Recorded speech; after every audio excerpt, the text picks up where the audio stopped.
अस्सलाम वालेकुम। प्रोग्राम का टहरा, मैं हूं वकास वलाना। पाकिस्तान के अंदर ये ऐसा होता है कि एक मुल्ज़िम को बरियत मिलती है या बरी होता है, फिर गिरफ्तार हो जाता है, फिर बरियत मिलती है, फिर गिरफ्तार हो जाता है। आज दो केसेस के अंदर यानी दो मुल्ज़मान जो थे पाकिस्तान तहरीक इंसाफ के, यास्मीन राशिद साहबा 9 मई को जो सानेहा हुआ उसके अंदर उनको वो मतलूब थी और उनको गिरफ्तार भी किया हुआ था, वो बरी हुई।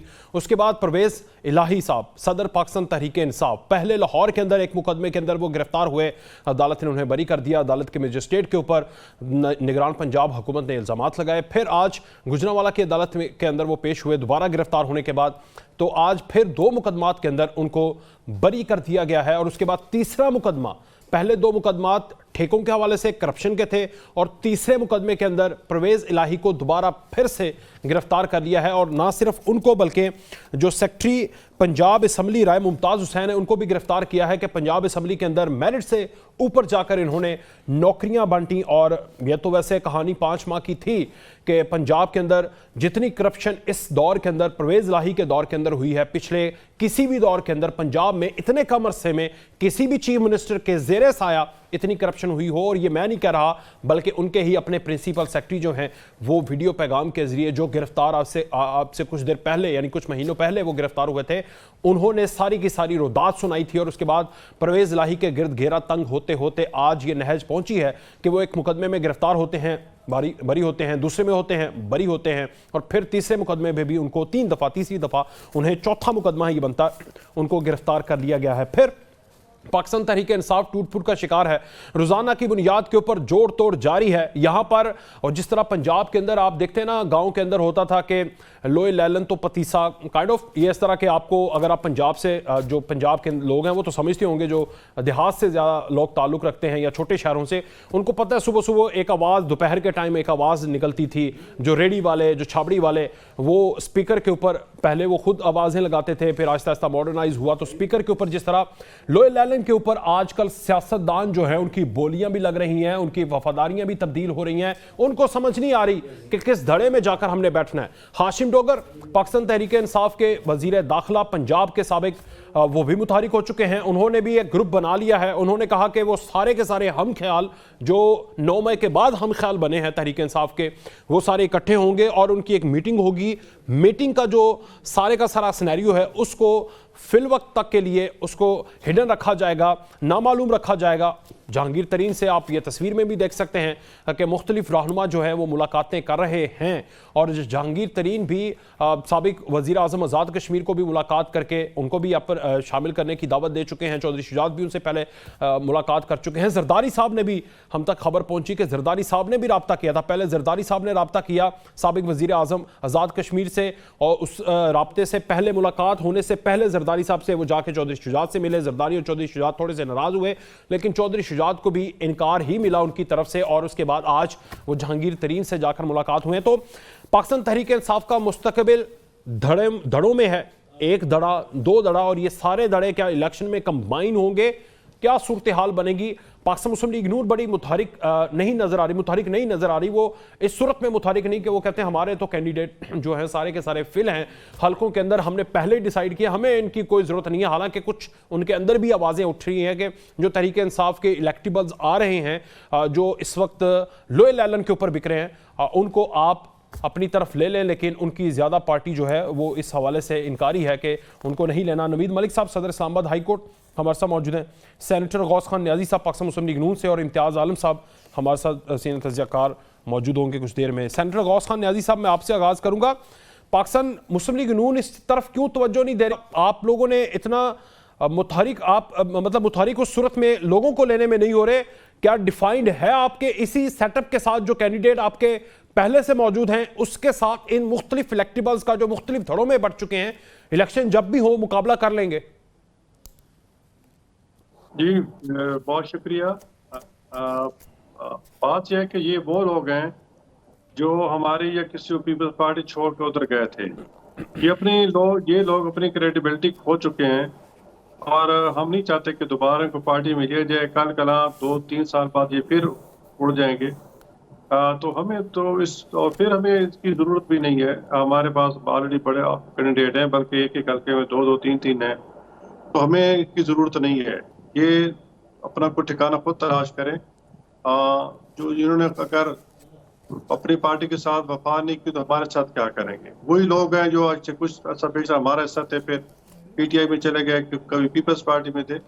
तो हमें कोई जरूरत नहीं लेने जाने की। बहरहाल कोई ऐसा कोई जिसकी जेन्युइन रीजन हुई तो फिर जो पार्टी लीडरशिप है वो फैसला करेगी कि उनको वापस लेना है या नहीं लेना है। अभी तक कोई फैसला नहीं हुआ। अभी तो सारे सूरत हाल को क्लियर नहीं है कि क्या होने जा रहा है, कौन कौन पार्टी का वजूद भी रहेगा या नहीं रहेगा। मुझे तो लगता है कि ये जो पीटीआई है उसका हाल एमक्यूएम वाला होना है, तो उस समय तकसीम होने जा रही है। एक प्रताप हुसैन ग्रुप और दूसरा ग्रुप, इस तरह की सूरत हाल पैदा हो रही है। और ये लोग इस खुशफहमी में मुब्तला है पीटीआई वाले कि हमारा वोट बैंक तो बरकरार है, हमारे पास और कैंडिडेट हैं। तो भाई ऐसी बात नहीं होती। असल आजकल पॉलिटिक्स है, कलेक्टिबल्स की होती है, एक अच्छा। नाम होता है, लोग जिसको कहते हैं कि ये हमारा नुमाइंदा होता है। सिर्फ वोट बैंक से बात होती तो 2018 में हम इलेक्शन जीते।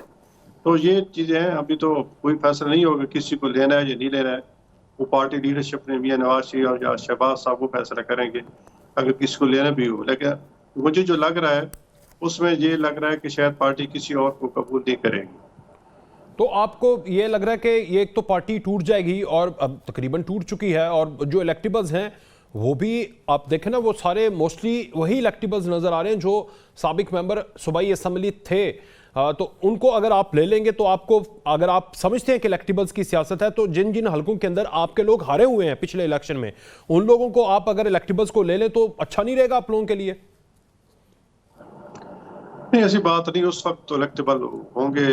देखो ना, तो हमारे जो कैंडिडेट हैं अगर कोई 2000, 3000, 4000 से हारा है तो इसका मतलब ये नहीं कि इलेक्टेबल नहीं है। तो इतना फर्क तो नहीं है जो इससे हारा, तो ये भी इलेक्टेबल है। अभी उस वक्त अभी कोई और परफॉर्मेंस भी सूरत-ए-हाल आपकी देखें ना, परफॉर्मेंस भी आपकी सबको पता है। महंगाई जो है वो 38-42% जरूरी अशिया की महंगाई, इन्फ्लेशन जा रही है। आईएमएफ के साथ आपका मुआहदा नहीं हो रहा। बजट के अंदर सब्सिडीज का सोच रहे थे, लेकिन आज जो चीजें सामने आ रही हैं उसमें यह है कि आपने मजीद टैक्सेस, सेल्स टैक्सेस लगाने हैं। तो वोट बैंक आपका कैसे बरकरार रहेगा? आपको इलेक्टेबल्स के ऊपर जाना पड़ेगा, और इलेक्टेबल्स वही हैं जो जीते हुए हैं, तो उनको अपने अंदर शामिल करके अपनों को थोड़ा सा कहने के पार्टी के लिए कुर्बानी दे ताकि आप इलेक्शन जीतकर परफॉर्मेंस दिखा सके।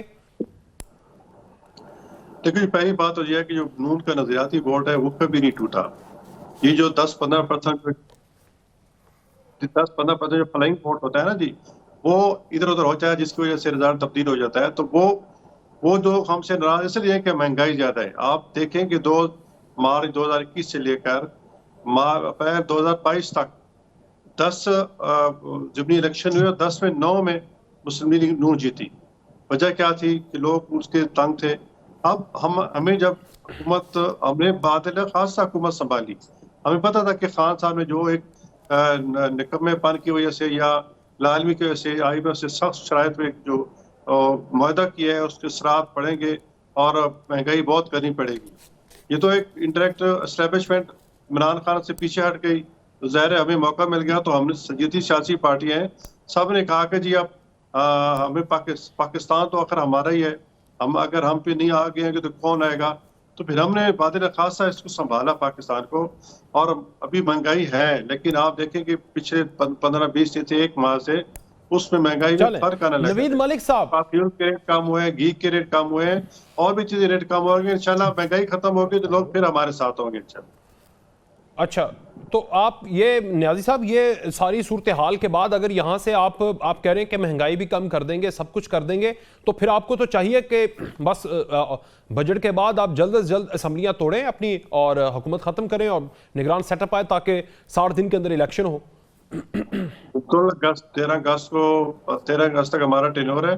13 अगस्त के बाद इंशाल्लाह सबनी खत्म हो जाएंगी, हम इलेक्शन अनाउंस कर देंगे और अक्टूबर के आखिर में या नवंबर के शुरू में इलेक्शन हो जाएंगे। तो उसमें तो हम तो तैयार हैं उसके लिए इंशाल्लाह। तो ये पूरी तैयारी है हमारे।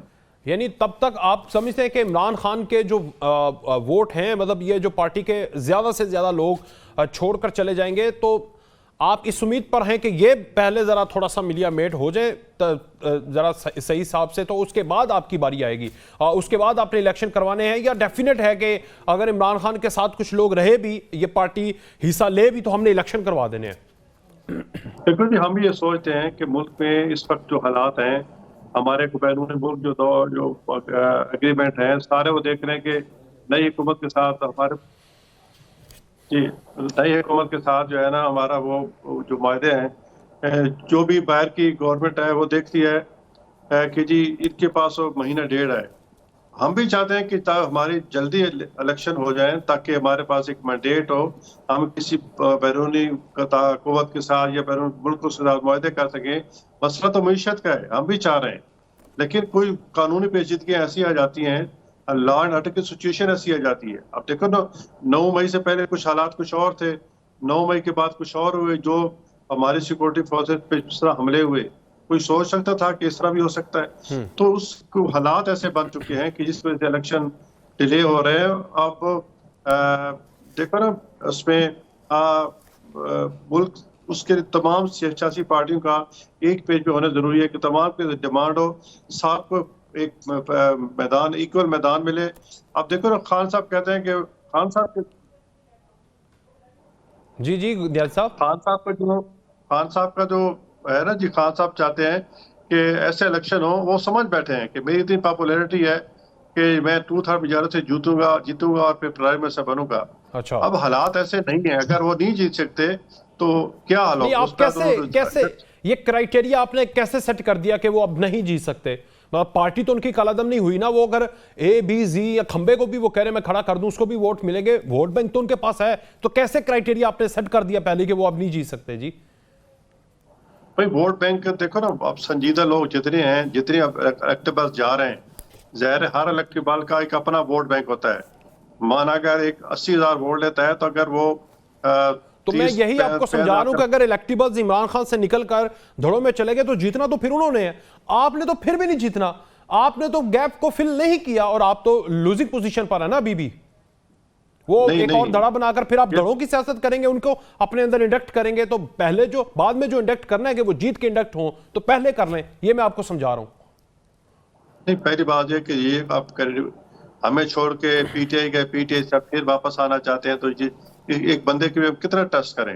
कल को ये हमें छोड़ जाएंगे, फिर छोड़ जाएंगे तो फिर हम क्या करेंगे? तो इससे बेहतर है कि ऐसे शख्स को जिसकी क्रेडिबिलिटी नहीं है वो उसको हम क्यों लें?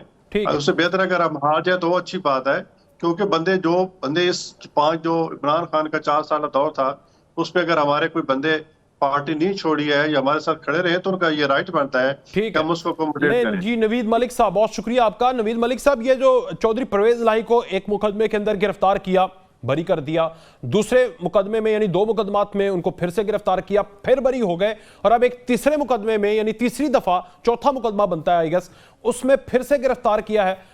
तो आप समझते हैं कि पहले मुकदमे में जब उनको बरी किया गया तो पंजाब की निगरान हुकूमत ने जज की क्रेडिबिलिटी के ऊपर सवाल उठाया कि इनका सोशल मीडिया चेक करें, ये तो एक जमात के साथ सियासी वाबस्तगी रखते हैं। ये कब तक नवीद मलिक साहब चलता रहेगा कि आम लोगों के लिए बरियत कोई नहीं है, बड़े लोगों के लिए बरियत है, फिर इल्जामात हैं, अदारे भी आते हैं इल्जामात की जद में? नवीद मलिक साहब। वकास भाई, ये वकास भाई, बड़ी बदकिस्मती की बात है कि हम देखते हैं कि हमारे मुल्क का जो जुडिशियल सिस्टम है वो ताकतवर को तो आपको पता है रिलीफ फ्रॉम करता है, लेकिन गरीब आदमी को जो है वो रिलीफ फ्रॉम नहीं करता। ये हम हमेशा, जो जितनी भी लॉयर्स कम्युनिटी है, हम ये कहते हैं कि जब कोई आदमी अरेस्ट होता है तो दैट इज द स्टेज कि वहां पे मैजिस्ट्रेट साहब को देखना चाहिए कि दुरुस्त है, लेकिन आम आदमी को जब गिरफ्तार किया जाता है बगैर 10-10 दिन और 14-14 दिन का रिमांड दिया जाता है और उसके बाद फिर उसको अपने आप को बेगुनाह साबित करते हुए उसकी पूरी उम्र लग जाती है। लेकिन जब कोई ताकतवर और बड़ा आदमी गिरफ्तार होता है तो वो एक दिन में बरी भी हो जाता है और उसका रिमांड अप्लाई किया जाता है और उसको डिस्चार्ज कर दिया जाता है। ये देखने वाली बातें हैं, इनमें दुरुस्तगी की जरूरत है और मैं ये समझता हूँ कि शायद ये वक्त आ गया है, तमाम जो इदारे हैं उनमें बेहतरी लाई जाए। तो ये जो क्राइटेरिया इस वक्त हुकूमत बना रही है, यानी निगरान हुकूमत के अंडर आ रही है ना इस वक्त एंटी करप्शन, तो कि आपने बारी बारी एक एक मुकदमे के अंदर गिरफ्तार करना है, पहले मुकदमे में गिरफ्तार किया, रिजल्ट देख लिया, बरी हो गए हैं, फिर दूसरा लेकर आए, हाँ मुकदमे पहले ही पड़े हुए हैं, फिर दूसरा लेके आए, वो स्टेप बाय स्टेप चल रहे हैं, तो सारे मुकदमे तो अगर हैं तो इकट्ठे लेके आए ताकि वो इकट्ठे बरी हो, घर जाएं, या फिर वो ट्रायल करते रहें। ये तरीकेकार, इसके ऊपर क्या कहेंगे आप? ये भी गलत है सर। मैं ये भी गलत समझता है। हूँ कि ये भी एक मजाक बन गया है कि अदालत एक फर्ज करें, जैसे हाई कोर्ट है, हाई कोर्ट से अब बहुत सारे जो पीटीआई के लीडरान हैं उनकी जमानतें मंजूर हुई, और जब उनकी जमानतें मंजूर हुई तो उनको वहां से रिलीज किया गया, और जैसे ही रिलीज किया गया बाहर आए तो एक और मुकदमे में गिरफ्तार कर उनके उनको फिर जेल में भेज दिया गया। तो ये भी एक कानून का मजाक बन के रह गया है। मैं ये समझता हूँ अदालतों को भी उन्होंने मजाक बना के रख दिया, और कुछ अदालतों ने अपनी क्रेडिबिलिटी भी दांव पे लगा दी है। तो ये अब हालात जिस तरफ जा रहे हैं, वकास भाई ये कुछ दिन पहले भी जब पड़ाव में निशानदेही की थी कि ये तमाम इदारे अगर इसी तरीके से चलते रहे तो ये आगे तबाही के अलावा कुछ भी नहीं है। तमाम इदारों में बेहतरी भी लाने की जरूरत है, और एक ने सोचना भी है कि हम ठीक है अपनी जिद अपनी जो भी सारी चीजें वाबस्तगी है उसको बलाए ताक रखते हुए हमने मुल्क। जी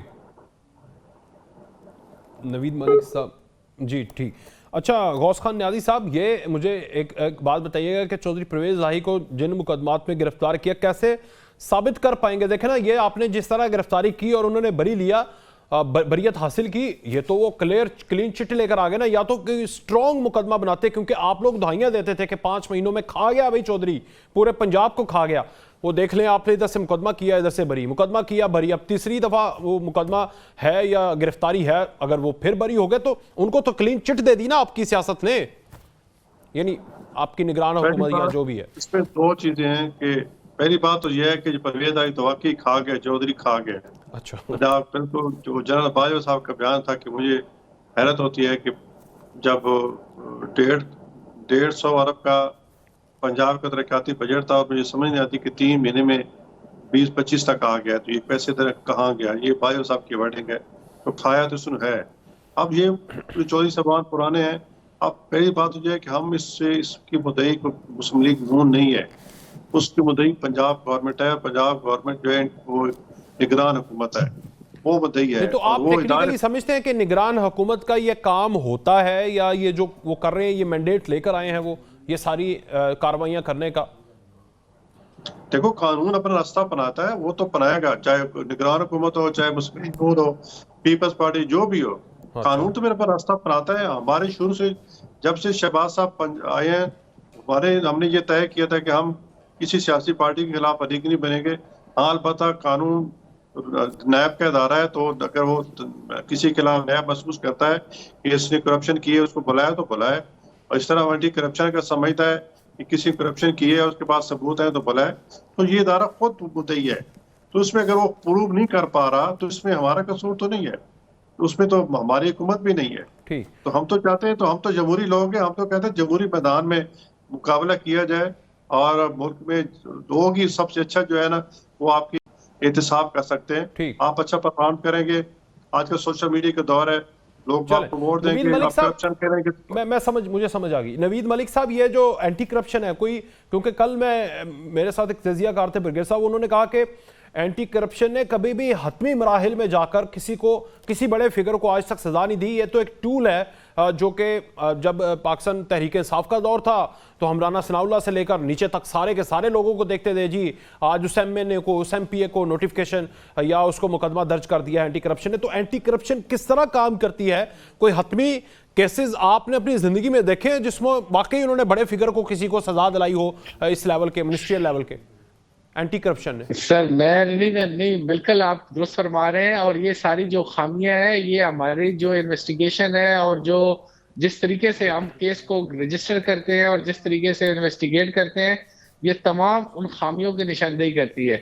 आप मुझे ये बताएं कि आप एक FIR अगर रजिस्टर करते हैं और रजिस्टर करने के बाद आप कहें कि हम उसमें सबूत जमा करेंगे और सबूत लेके आएंगे, तो ये कौन से मुल्क में होता है? सबसे पहले ये होता है कि अगर किसी आदमी के खिलाफ कोई एलिगेशंस हैं, आप पहले उस पे से सारा प्रूफ इकट्ठा करते हैं, सारा रिकॉर्ड इकट्ठा करते हैं, और उसके बाद फिर उस आदमी को गिरफ्तार करते हैं और उसके खिलाफ केस चलाते हैं। हमारे मुल्क में तो उल्टी गंगा बहती है कि पहले आप उसको अरेस्ट करते हैं, फिर FIR रजिस्टर करते हैं, और फिर अदालत को कहते हैं कि हम इनके खिलाफ कोई एविडेंस कलेक्ट करेंगे। तो अदालतें फिर उनको जब देखती हैं कि उस टाइम अगर बंदा छुप कर बैठा हो, अगर बंदा छुप कर बैठा हो, जिस तरह चौधरी परवेज इलाही के केस में है कि उनके ही प्रिंसिपल सेक्रेटरी ने वादा माफ गवाह बनकर सारे के सारे एतराफ़ कर लिए, जैसे भी किए, चले कस्टडी में कर दिए, और उसके ऊपर भी लॉ के मुताबिक तो क्वेश्चनेबल होता ही है ना कि आपने फ्री माइंड में उनकी अदालत के अंदर ली है उसकी बयान, या फिर उन्होंने कस्टडी के अंदर लिया। खैर, उसके बाला ताक होकर जब इन्वेस्टिगेशन में चौधरी परवेज लाही जो चीफ एग्जेक्टिव था वो मतलूब था और वो छुपकर बैठा हुआ है, तो फिर क्या करे? मुझे रास्ता बता दें कि क्या अदारे करें गिरफ्तारी के अलावा, अगर वो आपको ना ही कर सपोर्ट ही ना कर रहे हो। सर वो तो ठीक बात है आपको कि अगर वो छुप के अगर वो आपके कॉपरेट न करें तो फिर गिरफ्तारी के अलावा आपके पास कोई ऑप्शन नहीं है। लेकिन इसमें जो वादा माफ गवाह वाली बात आपने की है, क्योंकि वो भी अक्यूज है और एक स्टेटमेंट ऑफ द अक्यूज जो है वो दूसरे अक्यूज के खिलाफ कोई एविडेंटरी वैल्यू नहीं रखती, तो इसलिए हमारे कानून में ये इतनी खामियां है कि उनका ये फायदा उठाते हुए सारे जो है वो इस शिकंजे से निकल जाते हैं बाहर। अब हमें तो बहुत सारे इस चीजों में बेहतरी लाने की जरूरत है। सबसे पहले हमें अपनी इन्वेस्टिगेशन जो है उसमें बेहतरी लाने की जरूरत है कि वहां पे जो लोग हैं वो इस तरीके से इन्वेस्टिगेट करें, और उसके बाद जो हमारा प्रोसिक्यूशन सिस्टम है कि जब ये कोर्ट में केसेस जाते हैं तो वहां पे आपको मैं बताऊं कि बहुत सारे इलाकों में हमारे प्रोसिक्यूशन ब्रांचेस ही नहीं है, वहां पे लोग जो है वॉलंटरीली काम कर रहे हैं अपने तौर पे सीखने के लिए। सही कह रहे हैं, लेकिन इतनी जल्दी, मैंने तो अपनी जिंदगी में थोड़ा बहुत मैंने भी लॉ को पढ़ा हुआ है, इतनी जल्दी तो बरियत नहीं मैंने सुनी कि आप जाके, अभी तो सलाम दुआ होती है जितनी जल्दी में वो बरी हो गए हैं, अभी तो बंदा पूछते हैं हाँ भाई हाल चाल क्या है तुम्हारा। वकास भाई इसको आप ये नहीं कह सकते कि ये बरी हुए हैं। देखें वो जो इन्वेस्टिगेशन ऑफिसर है उन्होंने नहीं एक्विट भी नहीं कहेंगे। अच्छा। ये जो इन्वेस्टिगेशन ऑफिसर है उन्होंने इनको प्रेजेंट किया कि इनका रिमांड दिया जाए जिस्मानी, हमने इन्वेस्टिगेशन करनी है, और कोर्ट ने आफ्टर पेरूजिंग द रिकॉर्ड इनको डिस्चार्ज किया मुकदमे से। अच्छा। This is not the acquittal या बरी होना, वो तो पूरे ट्रायल के बाद होता है। हाँ। कि जब आप पूरा ट्रायल करें, एविडेंस करें, तो फिर आप उस मुकदमे से एक्विट हो जाए या बरी हो जाए। डिस्चार्ज की उर्दू बता दें ताकि हम सही कर लें, अपने टिकट ठीक कर लें। हैं जी नवीद मलिक साहब, यार नवीद मलिक साहब से राब्ता सही करें, मैं इनसे पूछता हूँ। ले जी न्याजी साहब, ये अब देखें ना, वो कह रहे हैं कि वो डिस्चार्ज हो गए हैं। एक तो वेरी क्विक इंसाफ है, लेकिन मैं फिर वही उसी पॉइंट के ऊपर के इस चक्कर के अंदर आप चाहते हैं कि देखें ना, चौधरी परवेज लाही अगर एक प्रेस कॉन्फ्रेंस कर दे तो शायद वो इन मुकदमों से भी निकल आएंगे बाहर। न्याजी साहब देखो, ये तो प्रेस कॉन्फ्रेंस करेंगे तो निकल आएंगे, इसके बारे में मैं तो कुछ नहीं कह सकता। मैंने तो पहले कहा कि ये निगरान हुकूमत है, जाहिर है केस तो पुलिस ने बनाना होता है या एंटी करप्शन बनाना होता है, उसमें कितना वजन है। और फिर हर चीज आपको पता है पाकिस्तान में छोटी अदालत से लेकर वो जो सुप्रीम कोर्ट तक सब चीज पोलिटिसाइज हुई है, सुप्रीम कोर्ट तक डिवीजन है। और अभी जैसे आप बात कर रहे थे कि किसी जज साहब ने बेल दी है और फिर उसके ये डिस्चार्ज किया है, उसका सोशल मीडिया देख लें। ये आमिर मीर साहब कह रहे थे, पंजाब के निगरान इत्तलात मिनिस्टर जी, वो उनकी एक्टिविटीज देख लें। तो बहरहाल देखो ना, आप किसको सारा मुल्क का इदारे जो है सब चीज पोलिटिसाइज डिस्टर्ब हो गए हैं। और देखो हमारा जुडिशरी का जो निज़ाम था जिसमें आप पाकिस्तान पूरी दुनिया में देख लें तो 140 में से 129 पे है माशाल्लाह। तो उस पर आप अंदाजा लगा लें कि दुनिया हमारा या दुनिया वो या हमारे खुद मुल्क में ये कैसा एक अदालती निज़ाम है। मलिक साहब किसकी करप्शन में पाकिस्तान जो 112-14 पे है, तो जुडिशरी में 129 पे है। तो ये एक बड़ी अलार्मिंग सिचुएशन है। नवीद मलिक साहब, आप डिस्चार्ज कह रहे थे, वो मैं कह रहा था कि डिस्चार्ज की जरा उर्दू बता दें ताकि हम अपनी लाइन ठीक कर लें, अगर वो बरी नहीं होता। हाँ जी मलिक साहब, आवाज आई है?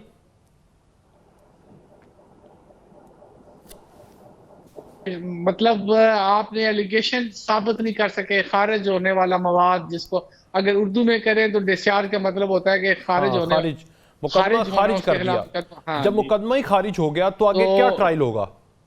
तो खत्म हो गया ना, उसको वही ना। और अगर आप में बरी कह देंगे कि भाई बस ठीक है, बड़ी मेहरबानी चौधरी साहब, आप तशरीफ लाए, आप जाएं अब।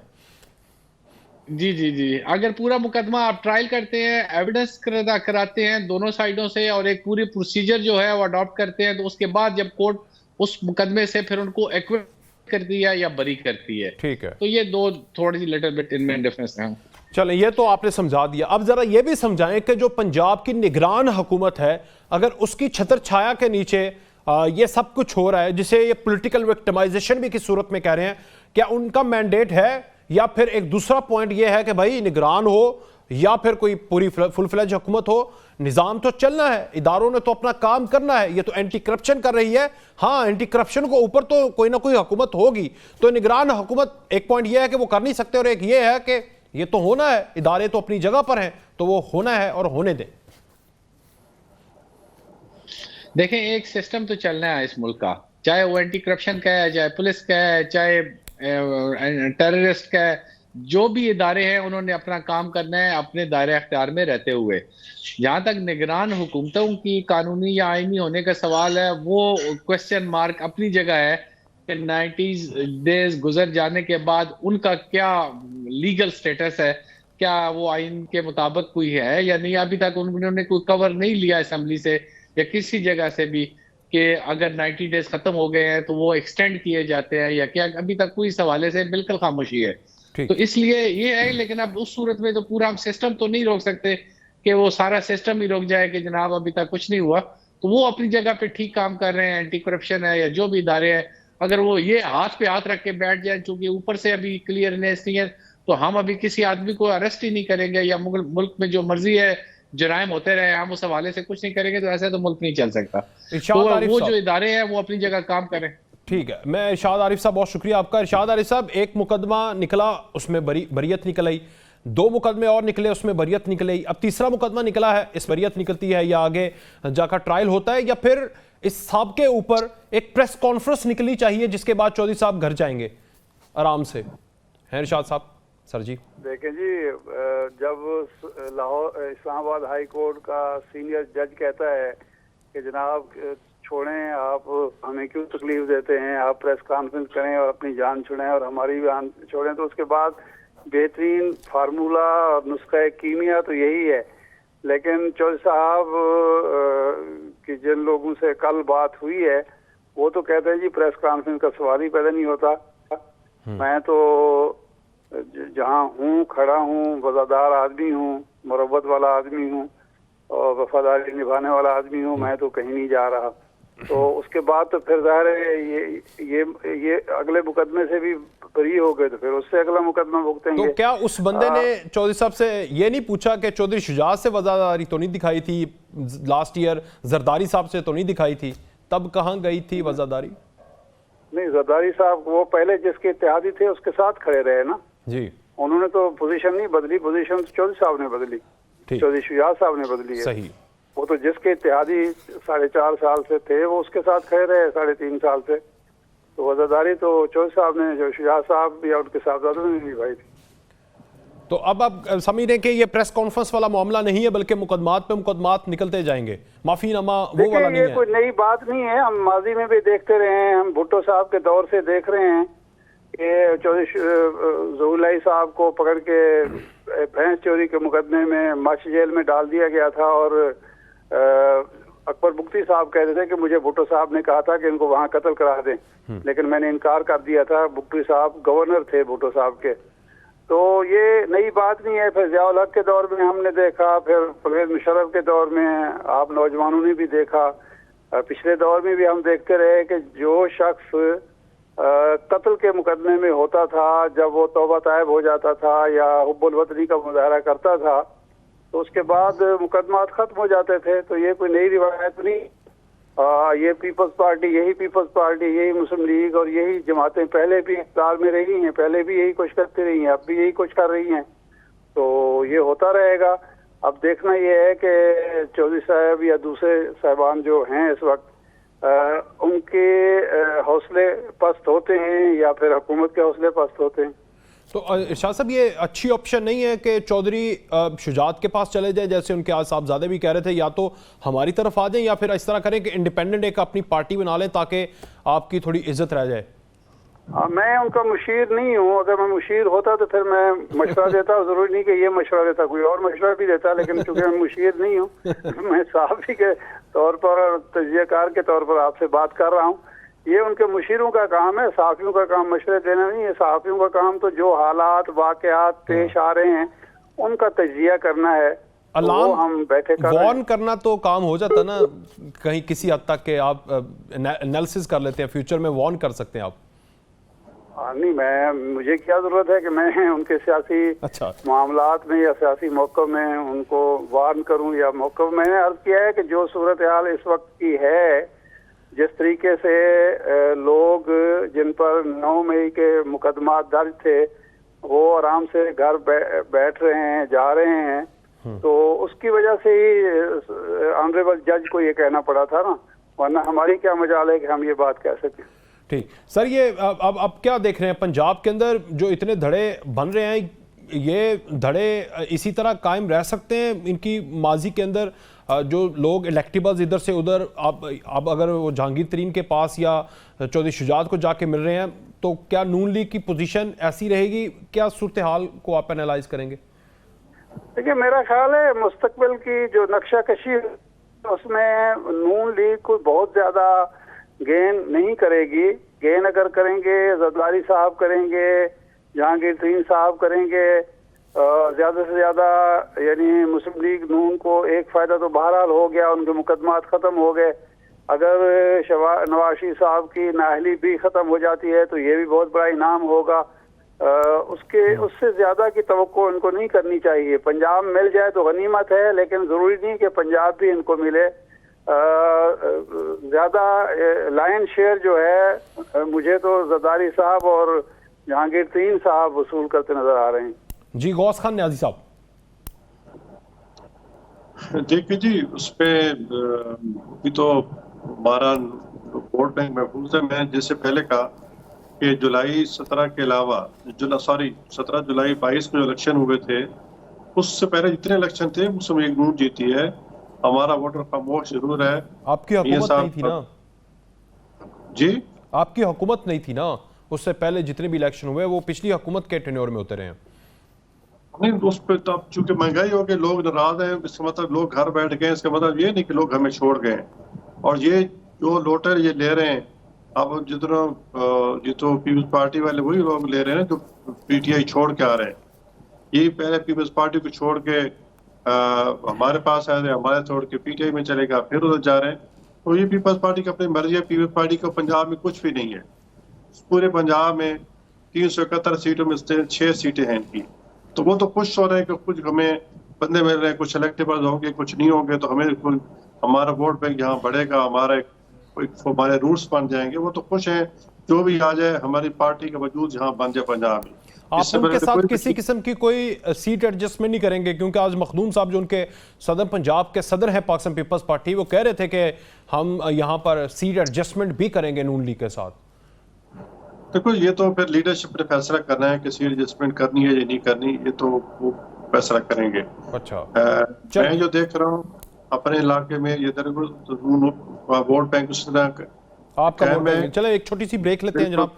ब्रेक के बाद हम के नवाज शरीफ की वतन वापसी और उनकी नाअहली को ख़त्म करने के लिए दो तरीके हो सकते हैं, या तो 62(1)(f) उसके ऊपर अदालत के अंदर केस किया जाए, या फिर जो उनका ताहियात नाअहली थी रिव्यू, जो कि पिछले दिनों में एक कानून भी जो पास हुआ है उसके ऊपर जाया जाए। नवाज शरीफ की वतन वापसी आकर नाअहली ख़त्म होना क्या मौजूदा सेटअप में मुमकिनात में से नज़र आ रहा है? ब्रेक के बाद।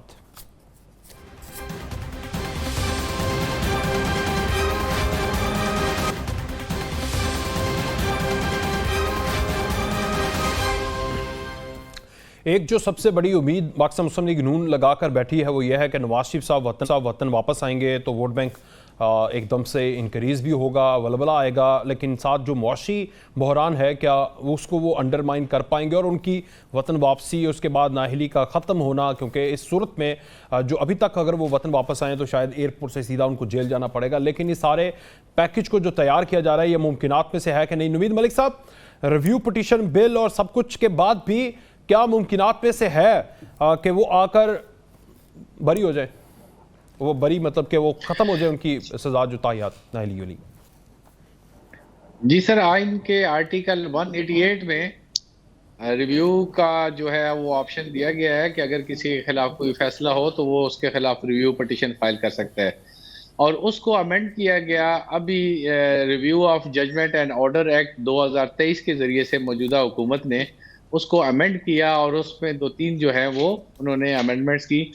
एक तो ये है कि पहले जो रिव्यू किया जाता था वो तो जहाँ पे जिस बेंच ने फैसला किया होता था सेम बेंच ही उस रिव्यू को भी सुनता था। अब उन्होंने उसको जो है उस पे ये अमेंड कर दिया कि अब वो सेम बेंच नहीं सुनेगा बल्कि वो लार्जर बेंच सुनेगा, जो जिस बेंच ने सुना होगा उससे लार्जर बेंच होगा। और दूसरा ये है कि उसमें जो वकील चेंज करने का ऑप्शन नहीं था, वकील चेंज कर सकते हैं। तीसरा ये है कि जो लोग भी इसकी जद में आए थे और पहले नहीं किए थे वो रिव्यू कर सकते हैं। और ये जो स्पेसिफिक अमेंडमेंट है मेरा ख्याल है कि ये सिर्फ इन लोगों को ही फायदा देने के लिए की गई है जिनमें मोस्टली जहांगीर तरीन साहब और नवाज शरीफ साहब हैं। तो ये इनको फायदा दे सकता है या फिर ये सितंबर तक का इंतजार रहेगा, उससे पहले तक फायदा नहीं दे सकता? ये बिल सितंबर के बाद ही फायदा देगा। देखें सदर साहब के दस्तखत के बाद ये बाकायदा कानून बन चुका है। अब उस हवाले से सुप्रीम कोर्ट में जो कि सुप्रीम कोर्ट मैं जिस एंगल से पूछ रहा हूँ आप वहां पर पहुंचे ना जल्दी जल्दी कि सितंबर से पहले ये बिल तो मौजूद है, ये तो बाद में भी रहेगा, लेकिन सितंबर से पहले इस बिल को सिर्फ किताबों में पढ़ेंगे, हकीकी जिंदगी में इंप्लीमेंट नहीं हो पाएगा। हैं जी मलिक साहब? मेरा ख्याल है सितंबर के बाद वो और बिल है। नहीं आप न्याजी साहब आप नहीं फिर नहीं समझे, चले वो मलिक साहब समझ गए हैं।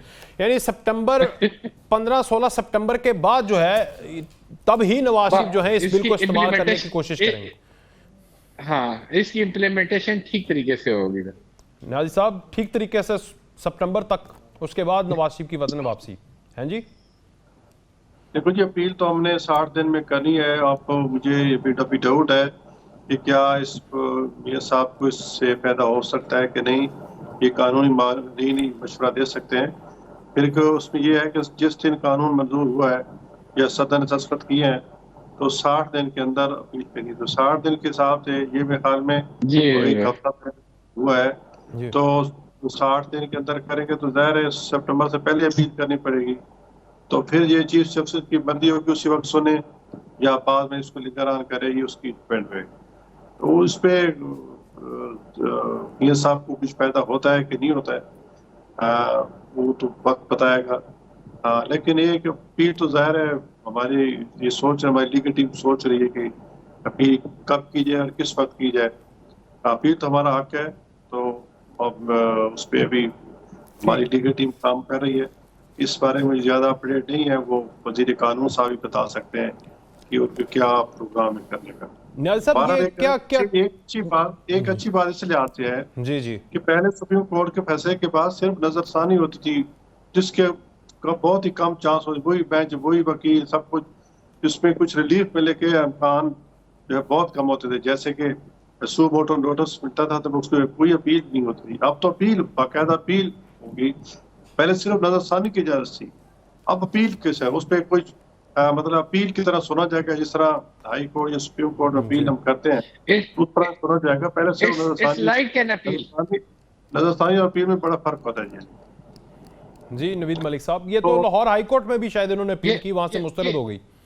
जी ये ठीक कहते हैं कि इसका स्कोप बड़ा लिमिटेड था, और अब जो आपको ये जो सुनी जाएगी लाइक एन अपील कि जिसमें जो भी आप ग्राउंड्स अपील में ले सकते हैं वो तमाम जो ग्राउंड्स हैं वो आप इसमें ले सकते हैं, और लार्जर बेंच सुनेगा और 60 डेज में आप अपील कर सकते हैं। ठीक कह रहे हैं मेरे भाई, तो इसमें अब स्कोप ज्यादा है, पहले स्कोप बड़ा लिमिटेड था इसमें। और 60 दिन के अंदर आप वो लार्जर जो बेंच बनाने के इख्तियारात का बिल जो इस वक्त डिलेड है, जिसका अमल रोक दिया गया है, उसके ऊपर भी कोई काम कर ले ताकि फिर वो बेंच भी जो है वो उसमें मेरा ख्याल है कि अगर आपकी नजर में अगर ये लास्ट डेट ऑफ हियरिंग गुजरी हो जो supreme court practice and procedure act के हवाले से 2 दिन पहले थी, हमसे पूछ के बनाए, ये मैंने भी मौजूद था कोर्ट में, तो वहां पे वो बड़ा जो है एटमॉस्फेयर चेंज नजर आया, और मुझे लगता है कि ये मामला शायद बेहतरी की तरफ जाएं और मुफाहमत के साथ इसकी इम्प्लीमेंटेशन हो जाए। वो प्यार मोहब्बत नजर आया आपको, लेकिन वो एक स्टेटमेंट तो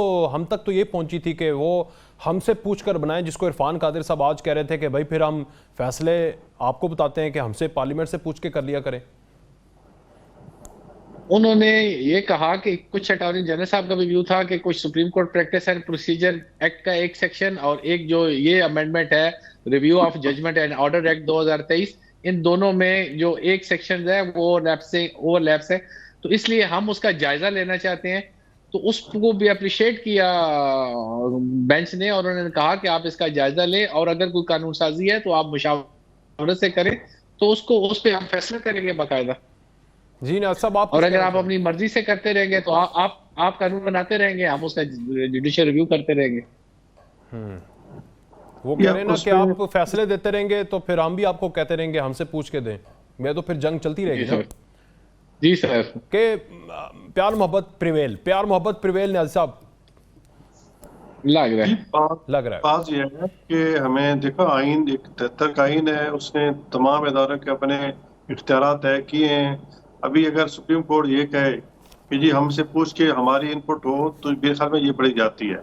हाँ अलबत्ता ये हो सकता है, हो सकता बल्कि होता है कि जितनी बार के प्रेसिडेंट हैं या बार की सुना जाता है जो भी लॉ बनता है, हमेशा मैं सेनेट की लॉ कमेटी के मेंबर रहा हूँ और जो भी कोई लॉ होता था तो इस किस्म का कोर्ट्स के मुतालिक तो तमाम बार्स को, पाकिस्तान की तमाम पंजाब बार, बलूचिस्तान बार, सिंध बार, KPK बार, सबको बुला के इस्लामाबाद हाई कोर्ट बार को बुला के उनकी इनपुट लिया जाता था और फिर उसके मुताबिक उनके बाज़ाबा उनकी जो एडवाइस होती अच्छी होती थी उसमें फिर अमेंडमेंट की जाती थी। तो उसमें वो इजाफा कर रहे हैं ना कि अब बार्स को बुला रहे हैं तो फिर हमसे भी बात कर लें, क्या हर्ज है भाई?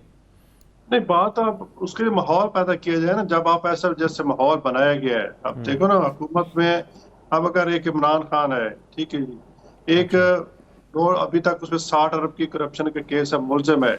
अगर उस मुलजिम को हाई कोर्ट नहीं कि नैब के 6 रोजा रिमांड के अंदर बुला के बेल देती है और फर्स्ट टाइम पाकिस्तान की हिस्ट्री में सुप्रीम कोर्ट का वो मेहमान ठहरता है और कहा कि ये आज हमारा मेहमान है, आप अंदाजा लगाएं, तो फिर उस पे आपके दोस्त भी रह सकते हैं, आप किसी को बुला के गपशप भी लगा सकते हैं, हमारे चूंकि मेहमान जो हुए।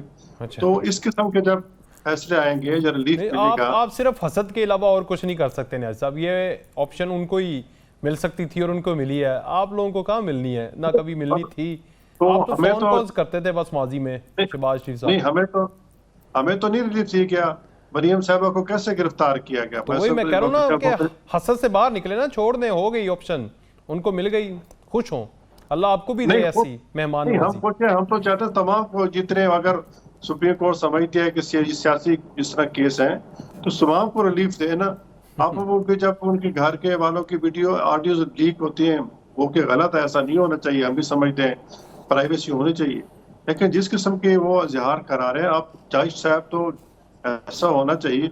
अगर जज साहब के फैसलों पे ऐसा तसर मिल रहा है कि सुप्रीम को उसकी फैमिली असरअंदाज हो रही है, तो मेरे ख्याल में तो ऐसे जज को तो फिर सोचना चाहिए कि वो इंसाफ नहीं कर रहा। आखिर किसी को जवाब तो देना पड़ेगा ना जी। वो एक और जज साहब थे जो मतलब मोहम्मद खान भट्टी साहब थे, जो जिस पे नैब का सारे केस हैं, अगर वो समझ आ गई, सिटिंग मौजूद जज है। देखो हम अदले का एहतराम करते हैं जज साहबान का, लेकिन जज साहबान को ऐसा होना चाहिए कि सही एक इंसाफ होना चाहिए। अब तो सारे चीजें क्लियर हो गए। सुप्रीम कोर्ट में कितनी डिवीजन है, अब किस किस्म की, अब जो 2-3 का जो फैसला आया है या 3-4 के जो फैसले आए हैं इस सू मोटर नोटिस के मुतालिक, तो मतलब अदली के अंदर कितनी फ्रिक्शन है, तो ऐसे तो नहीं होना चाहिए। नवीद मलिक साहब, ये कब तक ये जो फ्रिक्शन आपस में रहेगी, आपस में इदारों के अंदर जो डिवीजन है मोस्ट प्रोबेबली एक ही बड़े सुप्रीम इदारे के अंदर, वो बज़ाहिर ख़त्म हो जाएगी, अब सैनिटी प्रिवेल करेगी? मलिक साहब सर, ये भी बड़ी बदकिस्मती की बात है कि इस वक्त अगर आप देखें तो हमारे मुल्क के तमाम अहम अदारों के अंदर आपको डिवीजन नजर आएगी, लेकिन थोड़ी सी जो हौसला अफजा बात नजर आ रही है वो ये है कि शायद अब इसमें कोई बेहतरी आए। मालिक साहब का इंटरनेट चलें। अच्छा, मुझे न्याज़ साहब ये साथ बता दें कि नवाज शरीफ अगर वापस आते हैं तो क्या कर देंगे वो, इस सारी सिनेरियो में कुछ चेंज नहीं होएगा? मैं आता हूं नवीद मलिक साहब आपकी तरफ। आप जी न्याज़ साहब। जी जी, बात यह है कि हमारा जो वर्कर है या जो वोटर है वो मियां नवाज शरीफ साहब को अपना लीडर समझता है, ये हकीकत है, ठीक है ना। बाकी सब भी हमारे लिए काबिल एहतराम है जितने भी हैं, लेकिन पार्टी के वोटर का अपना माइंड डिसाइड है कि मियां साहब लीडर है। जब वो अपने लीडर को अपने दरमियान पाएंगे तो हमारा जो वोटर घर बैठा है कि महंगाई की वजह से परेशान हो गए या पार्टी की पॉलिसी की वजह से, तो वो बाहर निकलेगा और उसको फिर नई तकवीत मिलेगी, तो फिर वो जाहिर है पार्टी में एक नई जान पड़ेगी और पार्टी बड़ी तेजी के साथ जो है। और ये हकीकत है कि लोग आप भी समझते हैं कि पाकिस्तान की 75 साल तारीख में किसी जमहूरी हुकूमत ने अगर डिलीवर किया है तो मुस्लिम लीग नून की हुकूमत है। आप मोटरवेज देख लें, आप हमारा एटमी जो न्यूक्लियर टेस्ट हो चुकी है, बाकी मुल्क की मीशत को जितना पहुंचाया, हमारे जरिए वादे के ज़खायर 23 अरब डॉलर तक गए। और पाकिस्तान के मुतालिक ये ब्लूमबर्ग ने कहा था कि दुनिया की पहले 20 मीशतों में पाकिस्तान 2027-30 तक आ जाएगा। तो उसके बाद फिर एक मुनज़्ज़म तरीके से अगर हमें हटा दिया गया है तो हमारी हुकूमत को, तो शहर पूरा पाकिस्तान भुगत रहा है। तो हम तवक्को करते हैं कि अब इंशाल्लाह जब अल्लाह ताला हमें हुकूमत देगा और इलेक्शन होंगे तो फिर ऐसा नहीं होगा। शहबाज साहब कई दफ़ा कह चुके हैं कि जितनी सपोर्ट इमरान खान को मिली थी उसका हमें अशरशीर भी हमें मिला होता तो हम पाकिस्तान कहाँ जा रहा होता था। तो अभी आपको सपोर्ट नहीं मिली एक साल के अंदर, किसी इदारे ने सही तरह से सपोर्ट नहीं की, इसका मतलब है उसमें ये है कि अब देखो ना, वो इमरान खान बस इदारे फाइट चलती रही है, मुआशी मसाइल थे, हमें तो कुछ मतलब कोई, हम तो चाहते कौम के बेहतरी के लिए बहुत कुछ करें, लेकिन मसला था कि पाकिस्तान को बचाना था, पाकिस्तान की सालमियत को बचाना था। और जिस तरह ये गैर मुल्की जो साजिशें पकड़ी गई हैं, पाकिस्तान की फौज पे जो हमला हुआ है कि पाकिस्तान की मतलब अभी किस तरह की सपोर्ट आप इदारों से चाहते हैं जनाब, जो इमरान खान को मिली थी, अगर आपको मिले तो आप 4 चांद लगा देंगे? अभी इलेक्शन इलेक्शन में सपोर्ट चाहिए। अब तो नहीं, इलेक्शन में सपोर्ट तो नहीं चाहिए। इलेक्शन में हम ये तवक्को करते हैं कि एस्टैब्लिशमेंट न्यूट्रल रहे। नवीद मलिक साहब, एस्टैब्लिशमेंट भी न्यूट्रल रहे और एस्टैब्लिशमेंट के अंदर जो सारे इदारे आते हैं जिसमें अब आपकी टॉप कोर्ट है वो भी न्यूट्रल रहे। नवीद मलिक साहब सर, अगर फेयर कमेंट अगर आप कहें तो मुझे तो न्यूट्रल कोई भी नजर नहीं आ रहा। आप देखें कि अगर किसी जगह पे भी जाएं, जैसे चले ऑनरेबल जज साहबान को भी ले लें, जज साहब का मनसब इस बात का मुतकाजी होता है कि वो अपने ओहदे पे बैठ के इंसाफ करें, और इंसाफ भी ऐसा करें कि इंसाफ ना सिर्फ करें बल्कि होता हुआ नजर आए, और किसी फ्रीक को ये इम्प्रेशन ना जाए कि किसी की तरफदारी हो रही है। लेकिन आजकल फिर जिस तरीके से बैठ के फिर जैसे रिमार्क्स और बाकी चीजें, और जैसे मेरा भाई कह रहे थे कि गेस्ट और ये सारी चीजें, इससे फिर इम्प्रेशन अवाम में ये जाता है कि किसी एक फ्रीक की तरफदारी की जा रही है और उसको एक्स्ट्रा ऑर्डिनरी फेवर दी जा रही है, जिससे फिर कोर्ट की रेपुटेशन पे भी और कोर्ट पे भी फिर जारी बात है हरफ आता है, और उनकी जो बहुत सारे लोग जो हैं वो इस हवाले से फिर तनकीद भी करते हैं। तो मैं ये समझता हूँ कि इस वक्त तकसीम तो हर जगह है और इस तकसीम के तासर को ख़त्म करने की ज़रूरत है। अगर इसी तरीके से हमने आपस में अपनी जिद और अना में यही मामला जारी रखे तो हम मुल्क को तबाही की तरफ लेके जा रहे हैं। अगले दिन किसी ने एक पोस्ट लगाई थी कि इस मुल्क के मासूम सियासतदान, कि हमें ये समझ नहीं आती कि अगर एक दफ़ा इमरान खान हुकूमत में होता है और नवाज शरीफ का ये हाल हो रहा होता है तो वो बैठ के तालियां बजा रहे होते हैं, और दूसरी दफा जब उनका ये हाल हो रहा होता है तो फिर दूसरा फ्रीक बैठ के तालियां बजा रहा होता है। इनको ये नहीं समझ आती कि तीसरा फ्रीक है जो दोनों हालों में तालियां बजा रहा होता है। इजाजत जी, बहुत शुक्रिया आप सबका।